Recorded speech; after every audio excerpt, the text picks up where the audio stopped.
Well, I needed more information. I needed more evidence that showed that there was something else going on September 11th. And the only way to get more information was to go to the first plane, Flight 11, the American airliner that hit the North Tower. The French filmmakers, the Naudet brothers, were in New York City doing a documentary about the New York City firefighters. And this clip is the only known footage of the first plane hitting the first tower.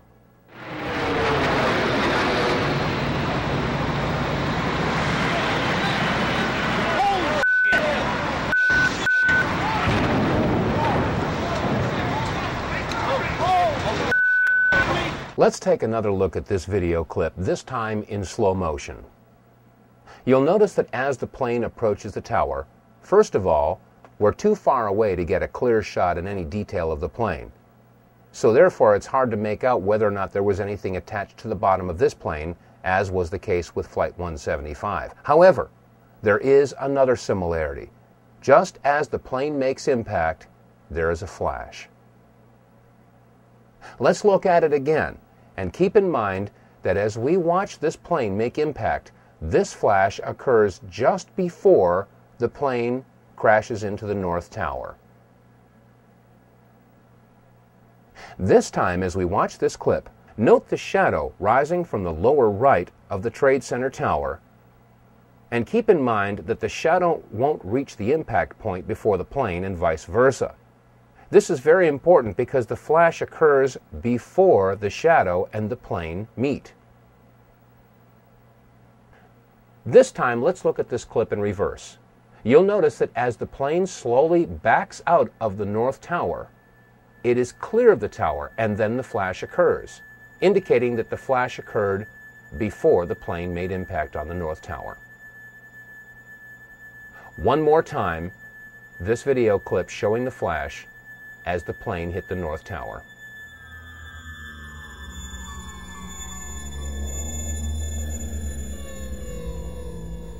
Now, this video clip that we've just examined came again from the Naudet brothers documentary that was being filmed in the streets of New York City on the morning of September 11th.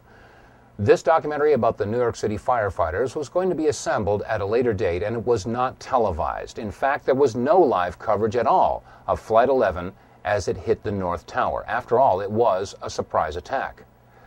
So if there was no live television coverage of the first plane hitting the first tower, how do we explain the following comment from George Walker Bush? What was the first thing that went through your head when you heard that a plane crashed into the first? Well, I was sitting in a schoolhouse in Florida. I'd gone down to tell my little brother what to do, and you can go ahead and sit down. Just kidding, Jeb. And it's the mother in me. Anyway, I was sitting there, and my chief of staff, well, first of all, when we walked in the classroom, I had seen this plane fly into the first building. There was a TV set on, and you know, I thought it was pilot error. You know, right off the bat, there will probably be some folks out there that will try to minimize or negate what we've discussed in this program and turn it into some sort of a political football. They'll say we're left-wingers, or we're Democrat, liberal types, and we're Bush bashing. Nothing could be farther from the truth. Let's not forget that it was under the Clinton administration that we launched a missile attack in Afghanistan and Sudan to destroy what turned out to be an aspirin factory because they had bad intel that they were manufacturing chemicals.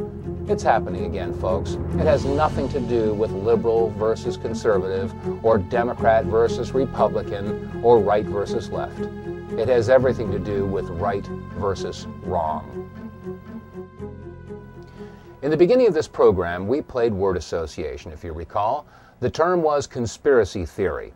Now, you've seen enough evidence in this presentation to know that we are dealing now with a conspiracy. There is plenty of evidence to support it.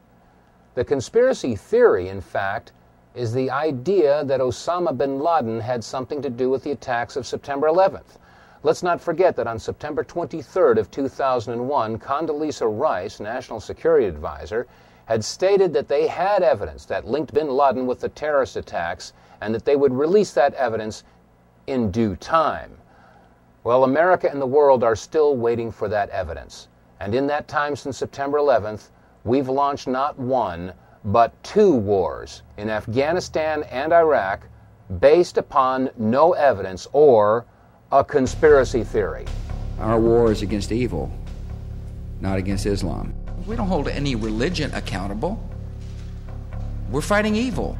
What we've seen on this video should give us all cause to stop and rethink everything that we've been told about September 11th. The media and our government have relentlessly pounded into Americans' minds that it was terrorists wielding box cutters that were responsible for the attacks in America on September 11th.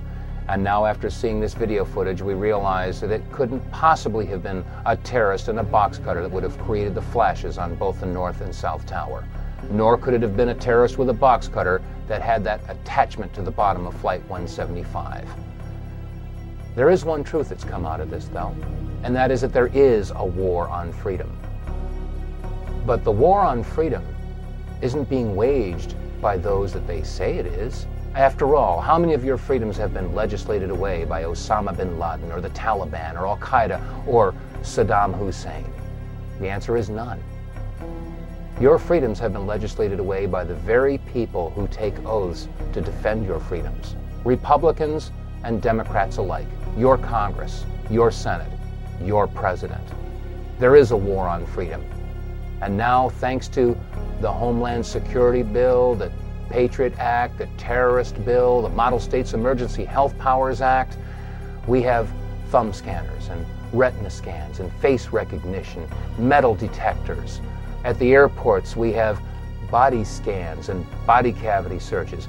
Yes, there is a war on freedom. And let's not forget what George Bush had said in regard to conspiracy theories.